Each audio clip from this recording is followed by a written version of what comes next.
The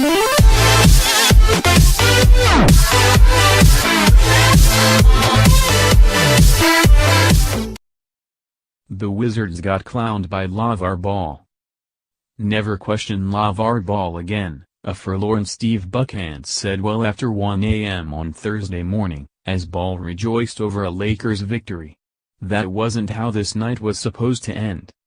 Basketball's baldest provocateur somehow turned an October game between the Washington Wizards and the Lakers into an actual event by warning the Wizards to beware their trip to LA, since his son wouldn't dream of losing twice in a week.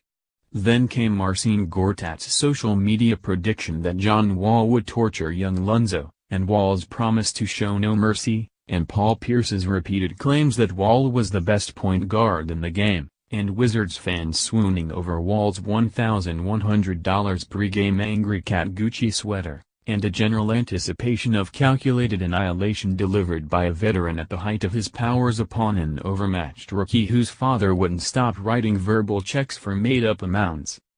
Not like this pic.twitter.com web link. NBC Sports Wizards, @NBCWizards, October 26, 2017. It didn't start that way, but even well into the very late night, you could still sort of imagine a recovery. As sloppily as they played through 3 quarters, the Wizards still led by 10 in the fourth, when NBC Sports Washington, the team's broadcasting partner, put LaVar on the air. He offered up a few more laughers. About Wall, "I don't care if he was a 12-time All-Star, he gotta play," the elder Ball said.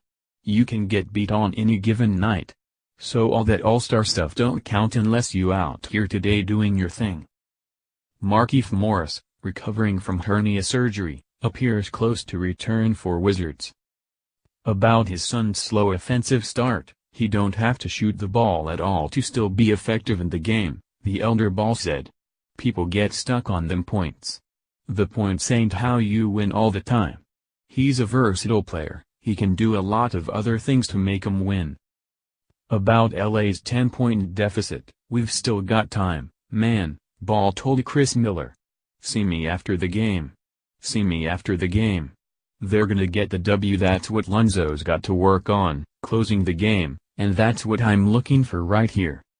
It was all ridiculous, as were his taunts of Gortat, and it would look even more ridiculous when Wall took control of the fourth quarter and Lonzo's young teammates faded and the Wizards won going away, running their record to 4-0 for the first time in 39 years, with a nationally televised Friday night showdown against the champion Warriors looming. Except none of that happened. The Lakers rallied to force overtime, and the Wizards did just about everything in their power to lose their first game of the season, and LaVar celebrated wildly in the stands. Never question LaVar Ball again. Steve Buckhantz pic.twitter.com web link. Rudy, @DC Barno, October 26, 2017. Never question LaVar Ball again, Buckhantz said, and while I probably won't follow his advice, I'll at least offer a few questions about the Wizards. LaVar Ball had his say. Now John Wall pledges to show no mercy against Lonzo. How could a veteran team with one of the best free throw percentages in the league take only 6 free throws in the final 13 minutes of that game, and make only 2 of them? How could a team with one of the best backcourts in the league score just 14 points in the final 12 minutes of that game, while making 6 of their final 22 shots? How could a team that aspires to rewrite so many franchise marks, and to reach 50 wins for the first time since 1979, drop such a winnable game against a Lakers team with such different aspirations? Lonzo Ball +13. John Wall -14. For you +/stance. Rye, @JustRighthole, October 26, 2017. And how could the Wizards wind up making LaVar Ball look wise and thoughtful? "It's just entertainment," he told Miller, in what felt like a rare moment of honesty. "Instead of going to the movies, come watch the Lakers play. This is fun, watching this. This is fun. There's not that much pressure. Everybody's stuck on the pressure thing, just relax and enjoy a good game." That's correct? We've all wondered whether LaVar has put unnecessary pressures on his still teenage son, covering him with neon targets instead of keeping expectations low. But if anyone looked tied down the stretch Wednesday night, it was the veteran team with the serious postseason goals. The Wizards struggled in their half-court offense, struggled to pass the ball and struggled to find open shooters, with Wall launching an awkward last-second attempt while an open Bradley Beal pleaded for the ball. Right move by Lonzo to let Wall go left, this time, minimized passing lane to Beal. Still, incredibly terrible decision by Wall. Pic.twitter.com web link. Kyle Whitey, @truth_about_it, October 26, 2017. It goes without saying that a stunning blown lead in October isn't exactly tragedy, especially when it comes against a Kuzma instead of a Kozma. The Wizards are still playing without Markieff Morris, got limited minutes from the injured Jason Smith, and lost Ian Mahinmi to an ankle sprain. They were only 5 or 6-point favorites. The NBA doesn't follow simple rules anymore. The Cavaliers lost in Brooklyn earlier Wednesday, and the Wizards are still going to win a lot of games this season. But it was a night that seemed to offer far juicier possibilities. Like Wall showing off for a national audience, one that was ready to see No Mercy become a reality. The Wizards proving that their bad habit of occasionally playing down to weaker opposition had been washed away by this season's loftier status.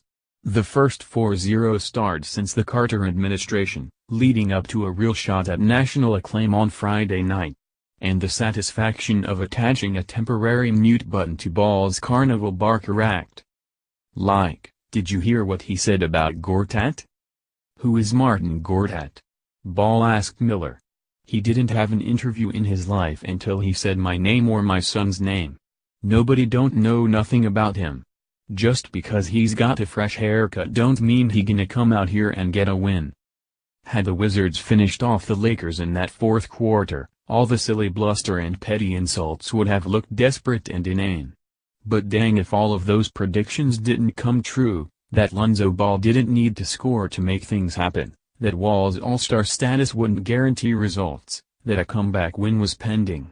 A quietly satisfying night became a noisy headache. It was, above all, annoying. Everybody come to the Lakers game and see what happens, LaVar Ball said. The Wizards acted like they already knew what would happen, and so they allowed Ball's fantasies to come true. Pic.twitter.com web link. Rob Perez, @world_wide_wob, October 26, 2000.